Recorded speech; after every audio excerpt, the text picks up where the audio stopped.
Audiobook Awaken the Giant Within. Penulis Anthony Robbins. Penerbit Phoenix Publishing. Narator Elis Sutrisna. Anda dapat menggunakan kosakata perubahan untuk membantu orang lain. Begitu Anda memahami kekuatan dari kata, Anda menjadi sangat peka, tidak hanya dengan kata yang Anda gunakan, tetapi juga kata yang digunakan oleh orang-orang di sekitar Anda. Akibat dari pemahaman baru saya mengenai kosakata perubahan, saya mendapati diri saya membantu orang lain di sekitar saya. Saya tidak akan pernah melupakan saat kali pertama saya mulai secara sadar menggunakan teknologi ini. Saat itu, saya sedang membantu seorang teman saya yang bernama Jim, seorang pengusaha sangat berhasil yang sedang mengalami masa-masa sulit. Seingat saya tidak pernah melihatnya sesedih itu sebelumnya. Saat dia berbicara, saya memperhatikan dia menggambarkan betapa depresi dirinya atau betapa keadaan membuatnya depresi, setidaknya 12 kali dalam 20 menit. Saya memutuskan untuk melihat seberapa cepat kosakata perubahan dapat membantunya mengubah keadaan. Sehingga saya bertanya kepadanya, "Apa kau benar-benar depresi? Atau kau merasa sedikit frustrasi?" Dia berkata, "Aku merasa sangat frustrasi." Saya berkata, "Menurutku, kau sebenarnya melakukan beberapa perubahan sangat positif yang akan mengarah ke kemajuan." Karena dia setuju, maka saya menjelaskan kepadanya dampak dari kata-katanya pada keadaan emosionalnya dan bertanya, "Tolong lakukan sesuatu untukku, oke? Selama 10 hari ke depan, berjanjilah kepadaku kalau kau tidak akan menggunakan kata depresi sekalipun. Kalau kau mulai menggunakan, cepatlah menggantinya dengan kata yang lebih memberdayakan. Daripada mengatakan depresi, lebih baik katakan, aku merasa sedih. Katakan, keadaanku akan membaik, atau aku akan mengubah keadaan ini." Dia setuju untuk melakukan ini sebagai sebuah percobaan dan Anda dapat menebak apa yang terjadi. Satu perubahan sederhana dalam kata-katanya benar-benar mengubah polanya. Dia tidak lagi merasakan kepedihan yang sama, dan akibatnya dia terus berada dalam keadaan yang lebih menguntungkan. 2 tahun kemudian, saat saya memberitahu Jim bahwa saya sedang menulis pengalamannya dalam buku ini, dia mengatakan kepada saya bahwa dia tidak merasa depresi lagi sekalipun sejak saat itu. Karena dia tidak pernah menggunakan kata tersebut untuk menggambarkan pengalamannya. Ingatlah bahwa keindahan kosakata perubahan adalah kesederhanaannya. Ini adalah pengetahuan yang sangat penting, sesuatu yang sangat sederhana dan dapat diterapkan begitu Anda menggunakannya dan dapat dengan cepat meningkatkan kualitas hidup kita. Contoh yang sangat baik dari perubahan yang mungkin terjadi saat Anda mengubah hanya satu kata adalah kejadian yang terjadi beberapa tahun yang lalu di PIE, sebuah perusahaan jasa pengiriman nasional. Para manajer mereka menemukan bahwa 60% dari kontrak pengiriman mereka ternyata salah, dan itu membuat mereka mengalami kerugian lebih dari $1,400,000 setiap tahun. Dr. W. Edward Deming dipekerjakan untuk menemukan penyebabnya. Dia melakukan penelitian mendalam dan menemukan bahwa 56% dari kesalahan tersebut disebabkan oleh salah mengenali peti kemas yang dilakukan oleh pekerja mereka sendiri. Berdasarkan saran Dr. Deming, para manajer di PIE memutuskan mereka harus menemukan cara untuk mengubah komitmen terhadap kualitas di seluruh perusahaannya.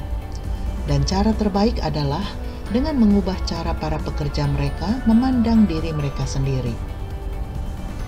Bukannya menyebut diri mereka pekerja atau sopir truk, mereka mulai menyebut diri mereka sendiri dengan seniman. Awalnya orang-orang menganggap itu aneh. Lagi pula, apa bedanya mengubah nama pekerjaan? Mereka tidak mengubah apapun, bukan? Namun, tak lama kemudian, sebagai akibat menggunakan kata tersebut setiap hari, para pekerja mulai menganggap diri mereka sebagai seniman. Dan dalam waktu kurang dari 30 hari, PIE menurunkan 56% pengiriman mereka yang salah menjadi kurang dari 10%, yang akhirnya menghemat hampir $1,4 juta dalam 1 tahun. Hal ini menggambarkan sebuah kebenaran mendasar bahwa kata yang kita gunakan sebagai budaya perusahaan dan perorangan memiliki pengaruh besar pada pengalaman kita di dunia nyata. Salah satu alasan saya menciptakan kata kanai, bukannya meminjam istilah bahasa Jepang kaizen atau perbaikan, adalah untuk memasukkan filosofi dan pola pemikiran dari perbaikan yang terus-menerus dan tiada akhir ke dalam satu kata. Begitu Anda mulai terus menggunakan satu kata, maka kata tersebut mempengaruhi apa yang Anda pertimbangkan dan bagaimana Anda berpikir. Kata yang kita gunakan memiliki makna dan emosi. Orang-orang menemukan kata sepanjang waktu. Itulah salah satu keajaiban bahasa Inggris yang sangat cepat menerima kata dan konsep baru. Jika Anda melihat kamus terkini, maka Anda akan menemukan sumbangsih dari banyak bahasa asing, dan khususnya dari berbagai macam kelompok kepentingan khusus. Misalnya, orang-orang yang berkecimpung di dunia selancar telah menciptakan kata-kata seperti tubular, berbentuk seperti pipa, dan rat, baik sekali, untuk menerjemahkan pengalaman mereka yang sangat luar biasa dalam menaklukkan ombak dalam kehidupan sehari-hari mereka. Bahasa khas mereka diterima secara luas dan menjadi bagian dari dialek umum kita dan juga cara kita berpikir. Hal ini memunculkan kembali masalah penting bahwa kita harus menyadari kata yang kita gunakan dari orang sekitar kita atau mereka yang kita pilih sendiri. Jika Anda menggunakan kalimat seperti "saya suka bunuh diri", maka Anda dengan cepat meningkatkan rasa sakit hati Anda ke tingkat dapat benar-benar mengancam kualitas hidup Anda. Atau jika Anda sedang menjalin hubungan cinta dan mengatakan kepada pasangan Anda, "Aku pergi", maka Anda menciptakan kemungkinan yang sangat nyata bahwa hubungan tersebut akan berakhir. Namun, jika Anda berkata, "Saya sangat frustrasi" atau sangat marah, maka peluang Anda untuk mendapatkan jalan keluar jauh lebih besar. Sebagian besar profesi memiliki serangkaian kata tertentu yang mereka gunakan untuk menjelaskan pekerjaan mereka dan sesuatu yang khas dari jenis pekerjaan mereka. Misalnya, banyak penghibur yang persis sebelum naik panggung merasakan perut mereka kaku, nafas mereka berubah, denyut nadi mereka meningkat, dan mereka mulai berkeringat. Sebagian menganggap hal ini sebagai bagian yang wajar dari persiapan sebelum tampil, sedangkan yang lainnya menganggapnya sebagai bukti bahwa mereka akan gagal. Perasaan yang oleh Carly Simon disebut dengan demam panggung ini membuatnya tidak tampil secara langsung selama bertahun-tahun. Sebaliknya, Bruce Springsteen juga merasakan perutnya kaku. Hanya saja, dia menamakan perasaan tersebut dengan kegembiraan. Dia mengetahui bahwa dia akan merasakan pengalaman luar biasa saat menghibur ribuan orang, dan mereka menyukai penampilannya. Dia tidak sabar untuk segera naik panggung. Bagi Bruce Springsteen, perutnya yang terasa kaku adalah temannya, sedangkan bagi Carly Simon itu adalah musuh.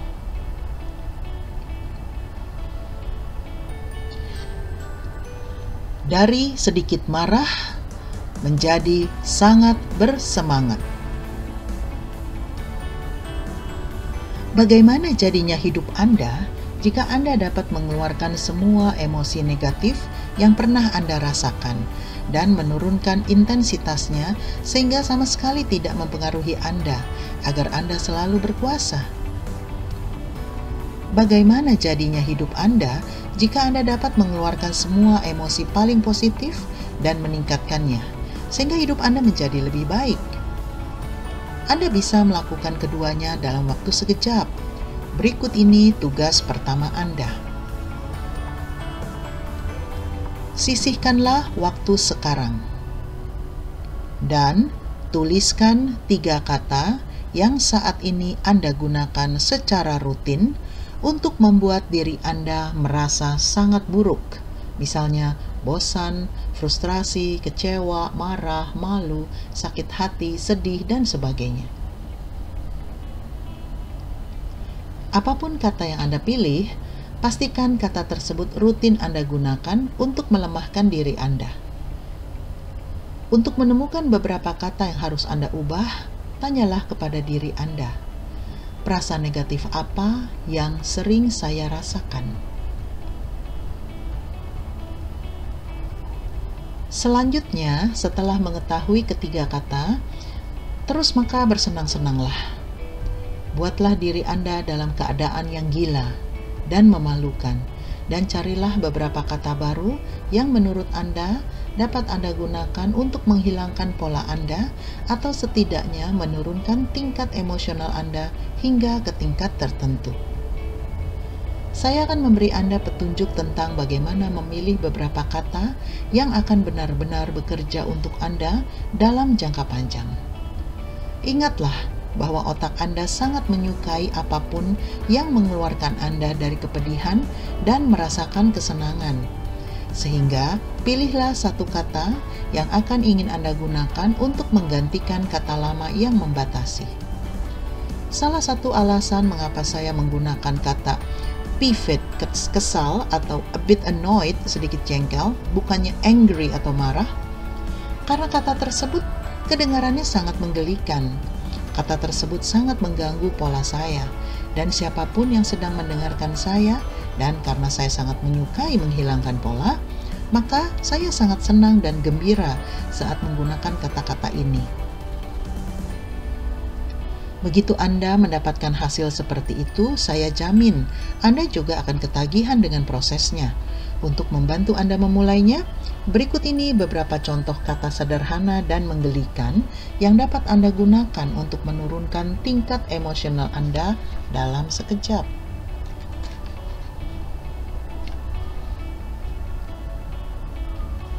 Marah menjadi kecewa.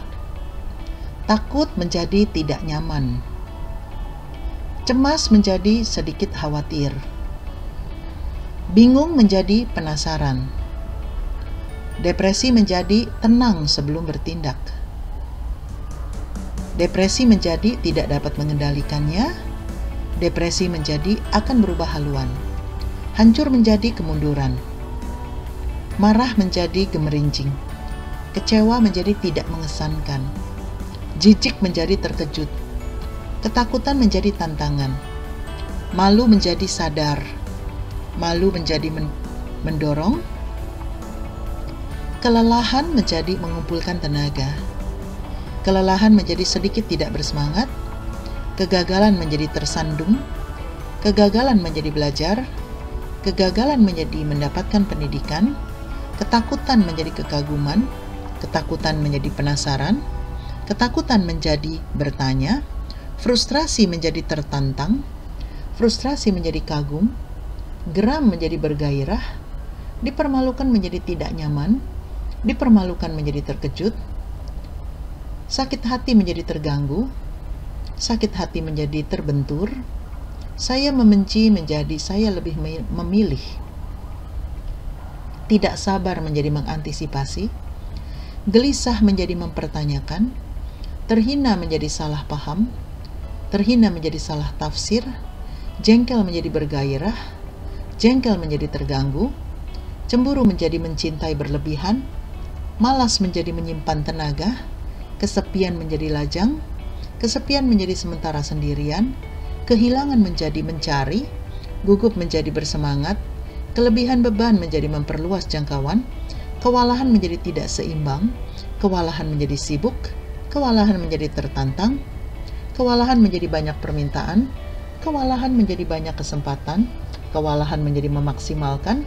kewalahan menjadi bergerak dan bergoyang, kesakitan menjadi tidak nyaman, sangat ketakutan menjadi tertantang, ditolak menjadi ditangkis, ditolak menjadi belajar, ditolak menjadi dilupakan, ditolak menjadi kurang dihargai, ditolak menjadi salah paham, sedih menjadi memilah-milah pemikiran saya, takut menjadi semangat, oh sialan menjadi oh aduh, sakit menjadi pembersihan, stres menjadi sibuk, stres menjadi diberkahi, stres menjadi bersemangat, bodoh menjadi menemukan, bodoh menjadi tidak memiliki kemampuan, bodoh menjadi belajar, banyak sekali menjadi berbeda.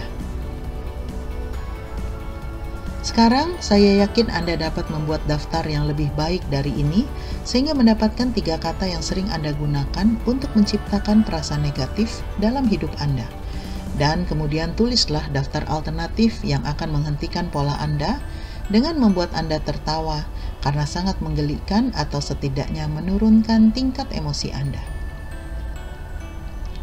Bagaimana Anda bisa memastikan kalau Anda benar-benar menggunakan kata-kata tersebut? Jawabannya sederhana, yaitu NAC. Lihat diri Anda sendiri. Ingat dengan Neuro-Associative Conditioning, ingat dengan 2 langkah pertama. Langkah pertama, putuskanlah bahwa Anda berkomitmen untuk lebih banyak bersenang-senang dalam hidup Anda dan merasakan kepedihan yang jauh lebih sedikit.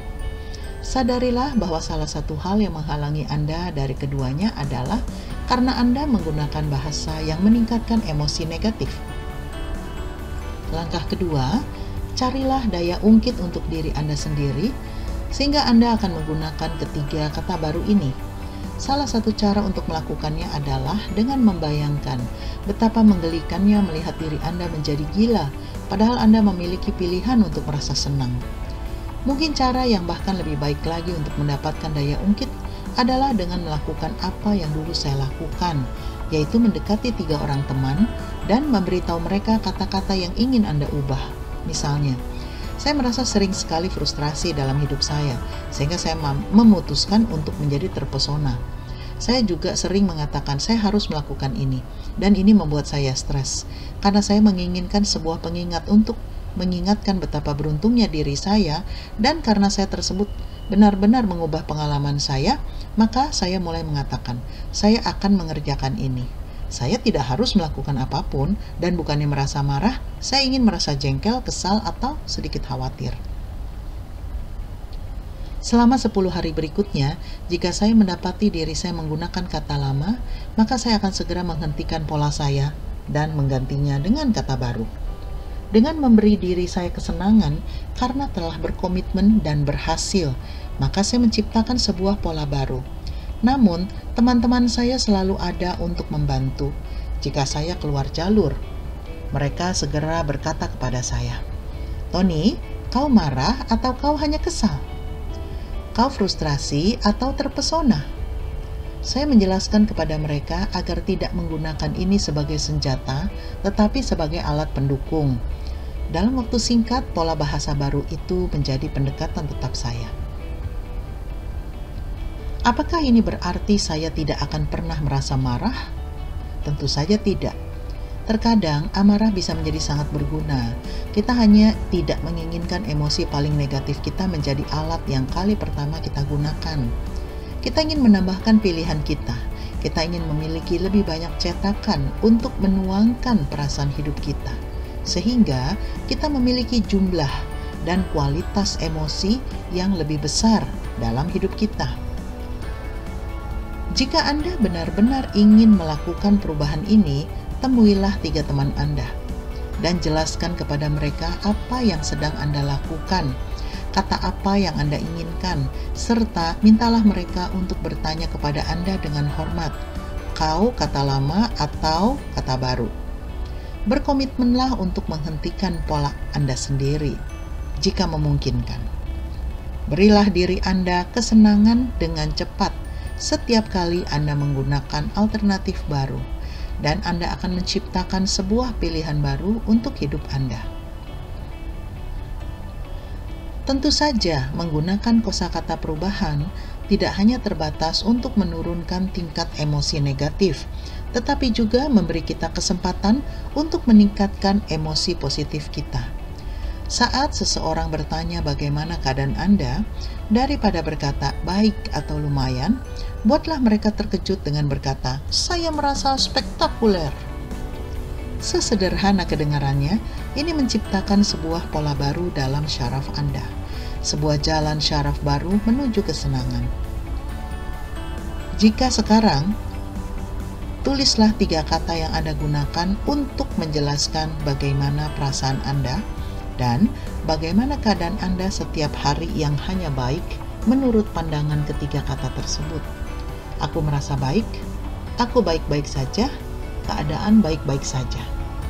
Kemudian, carilah kata baru yang akan benar-benar membuat Anda bersemangat. Jika Anda menginginkan beberapa saran, lihatlah daftar berikut dan lingkarilah kata yang menurut Anda akan menyenangkan jika ditambahkan ke dalam kosakata Anda untuk menyemarakkan pengalaman hidup Anda saat ini. Kata lama yang cukupan Anda tuliskan 1, 2, 3. Kata baru yang kuat sebagai pengganti kata lama 1, 2, 3. Gunakanlah cara yang sama ketika menghubungi ketiga teman Anda untuk memastikan Anda menggunakan kata baru yang positif dan sangat baik ini, serta bersenang-senanglah ketika melakukannya.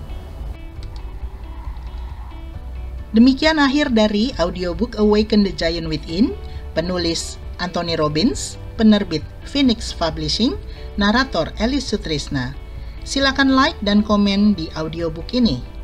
Silakan subscribe dan bunyikan loncengnya agar selalu ada notifikasi setiap ada audiobook baru. Terima kasih.